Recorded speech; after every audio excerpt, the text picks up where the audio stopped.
Hey everyone! Thank you for joining me again this week. So today I wanted to do a best-selling drugstore product video.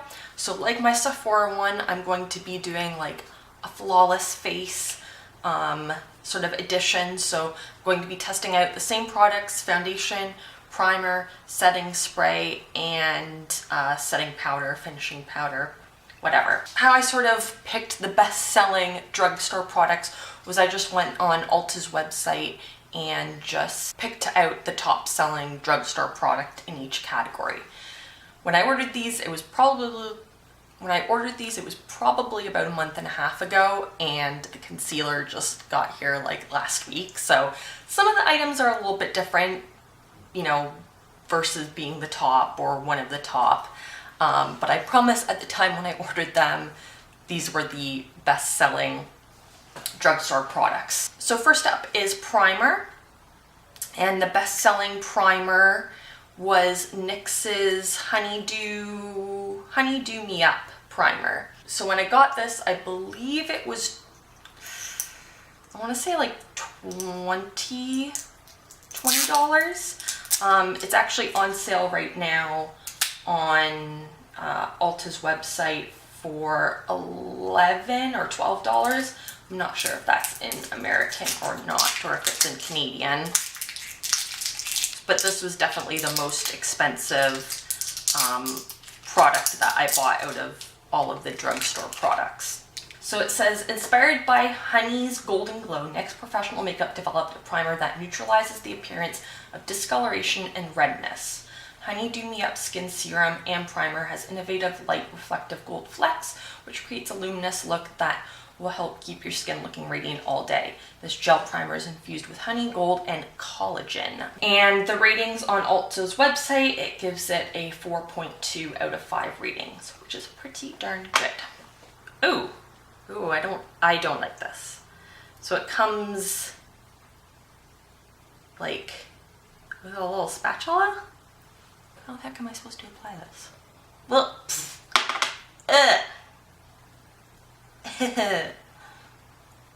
it's definitely gooey. Well, I guess if it has honey in it, that makes sense. I don't know how much to use. I just use like a dab. I'm just using my fingers to rub it in. I am pretty hydrating too. I don't notice any sort of like the gold flecks in it. In the bottle, maybe that there's like tiny little itty bitty gold flecks in it. I don't see any of those on my skin, which is good. I don't want to see any of them on my skin. Okay, so next up is foundation. And the one that I picked up is Maybelline's Super Stay Full Coverage 24-hour foundation. So I actually picked this up in Walmart. And I believe I had kept the receipt and then I threw it out, but I believe it was like $12 for the foundation. And the color that I got this in was Fair Porcelain. Their shade range was kind of like, so I think this might be a smidge bit lighter on me, and a little more pinky of an undertone, but like literally the next shade up was like way too dark. It says, be your own professional makeup artist with Maybelline Super Stay Full Coverage Foundation. Saturated color pigments provide an ultra transforming effect in this long-lasting foundation. The lightweight yet high impact coverage formula glides onto the skin for flawless finish that lasts all day. So it says that it's oil-free, doesn't clog pores, full coverage with a seamless finish, evens out and camouflages, enhances, minimizes the appearance of flaws and imperfections, and has breathable wear. So it has a rating on Ulta of 3.8 out of 5 stars. And I believe when I ordered this, it was a little bit higher, but we'll still just try it out. Just a little dab and see how far that goes.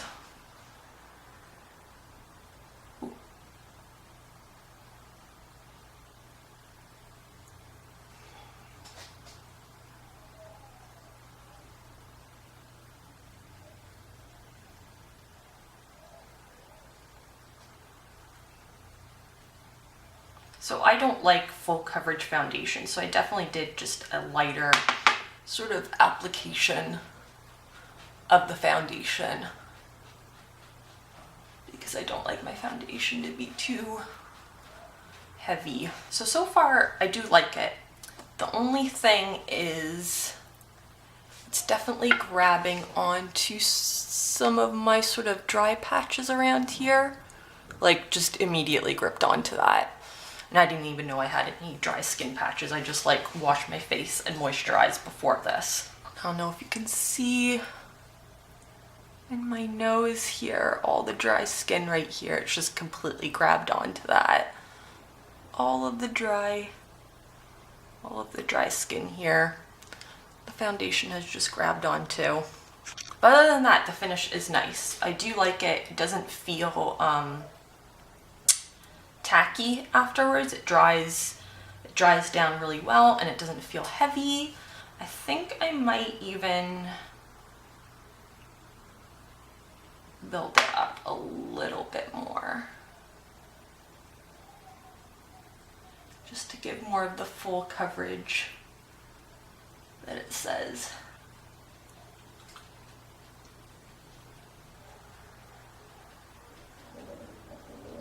Okay, so that's about 1.5 layers. I didn't really do 2 full layers. But so far I like the finish. I like the way it feels. The only sort of downside I have right now is how it's grabbing onto any dry skin on my face. All right, next is concealer. And I picked up LA Girl's Pro Conceal Concealer. And so I had to order this off Amazon because LA Girl isn't available in Canada, I don't think. At least I couldn't find it anywhere. And sometimes when you order makeup products off of Amazon, they're like not the actual product, they're a knockoff of it. So I've never bought this before, so I'm not sure if this is the right product or not, but it was the same price as it was on Ulta. It was like $6. So I'm just going to assume that's the same product. So it says LA Girl's HD Pro Concealer is crease resistant with opaque coverage and a creamy yet lightweight texture. The long-wearing formula camouflages darkness under the eyes, redness, and skin imperfections. Provides complete natural looking coverage, even skin tones, covers dark circles, and minimizes fine lines around the eyes. And then it has a rating on Ulta of 4 out of 5 stars. So the color I got this in was Porcelain, and I believe that is the lightest shade. So it just comes in a little squeeze tube here. It has like this brushy bristle. I don't know how I'm going to like that. Okay, there you go. I see product coming out. This is a little too pink.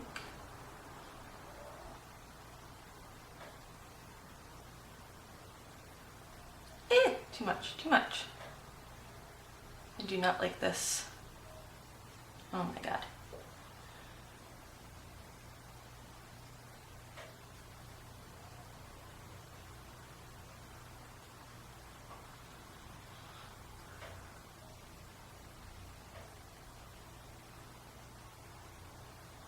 Alright, so even though it kind of looked a little bit too like dark and peachy for my skin tone, it actually blends in really nicely. I don't notice any creasing or anything yet, and I think it covered up my dark circles pretty well. I have really, really dark circles, so usually it's always hard to sort of cover up, but so far I like it. So next I'm going to sort of set the concealer and then a little bit of the foundation as well with NYX's HD Finishing Powder. This was the best-selling finishing powder at the time, and mine actually came completely broken, so yeah. And it says a lightweight translucent finishing powder that helps soften the appearance of fine lines and pores. NYX Professional Makeup HD Finishing Powder is silky pressed powder with a fresh matte finish. And it has a rating of 4.3 on Ulta. So I think I'm just going to try to use my beauty blender to set my concealer Gonna do a little bit underneath my eyes, and probably just do a very light dusting all over my face to set my foundation. So I'm just gonna use this tulip brush and lightly dust it mainly over my T-zone. Ooh, too much.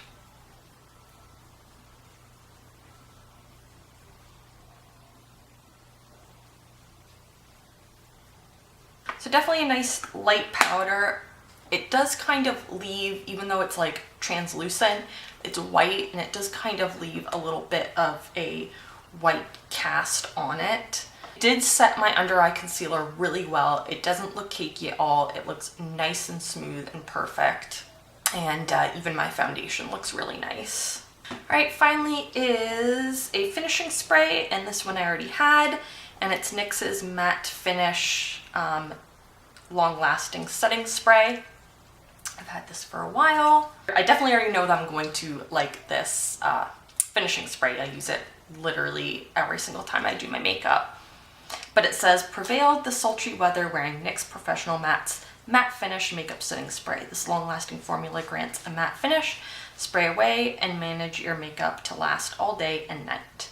And it has a rating of 4.3 on Ulta's website. Right now, I'm actually really happy with the way that my skin looks.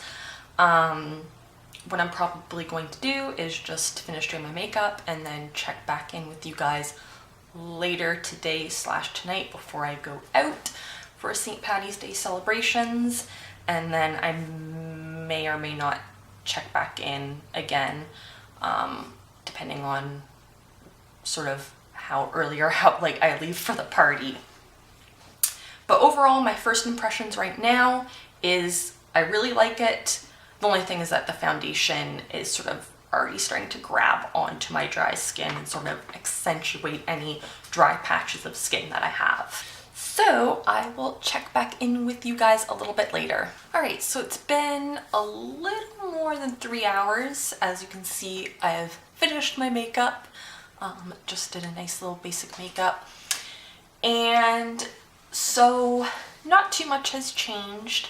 The foundation has still grabbed onto all my dry patches, but it hasn't really gotten worse. I don't see how it could get worse because like immediately it was already like I have noticed too that the foundation has sunk into my laugh lines here and a little bit around my pores right here as well. I haven't noticed any fading of the foundation. It's looking pretty good. Coverage and everything still looks great. But it's still just looking like extremely dry and like flaky around my nose. I don't know if you guys can tell or not. But overall, it looks good. So, you know, nothing really to report on quite yet. You know, it's only been a couple hours, so we'll see how it fares a little bit later. So I'll check back in with you guys a little bit later, and hopefully, you know, going out on the town for a couple of drinks will be sort of a good test to see how the makeup sort of wears. All right, so the makeup's been on for like 14 hours now. I just got back from a night out, and I mean, 14 hours is a pretty long time, but the foundation has worn away and broken up a lot along my chin, and the grabbing onto dry skin has just like gotten even worse. It's even worse around my nose, and it's all on my forehead, and then down here at my chin, just all along my nose there. And on my chin and my forehead too. Maybe you can see that if it darkens up a little bit. But just like all right here, it's grabbed onto all the dry skin. My overall thoughts of the foundation are, don't really like it. It looked pretty nice on at first, but it didn't last very long. It settled into my laugh lines like within the first couple of hours. I will say though that I did really like the concealer. It hasn't creased at all underneath my eyes. I've had like zero creasing, and I think the coverage is still pretty good. It's worn away a little bit. You can see the bags under my eyes a little bit, but I'm also extremely tired. So I definitely recommend, I mean, for $6, yeah, I definitely recommend the concealer. The finishing powder I really like as well. Again, like my whole face, even though like the foundation wore away and it grabbed onto the dry patches, I don't think that was due to the finishing powder. I think that was due to the foundation, because before I even put the finishing powder on, it was already accentuating all my dry patches. So this was definitely really good. It didn't make the foundation look cakey at all. It's definitely a mineral, like very powdery base, so it goes on really smoothly. The primer, I mean, the primer's nice, but it was the most expensive product. Like for $20, is it really worth it? I don't know. I guess, you know, it's a serum too, so it's supposed to make your skin, you know, nicer over time. You know, I didn't love it, but I also didn't hate it, so. And then for the finishing spray, I highly, highly recommend this just because I use it every single time I do my makeup. And I've been using it for the past year or so, I think. Maybe even close to 2 years now. So out of all the products here, this is probably the one that I recommend the most and that I love the most. So that is it. I hope you guys enjoyed this video. Please let me know if you did by giving the video a thumbs up. And let me know too down in the comments below if you like sort of the drugstore aspect of it. So, you know, I did the Sephora one and then I did the drugstore one with sort of more affordable products. So if you like that and you want to see more sort of testing out drugstore products, then please let me know in the comments below. And that is it for today. So thank you guys so much for joining me this week, and I hope to see you all next time. Bye!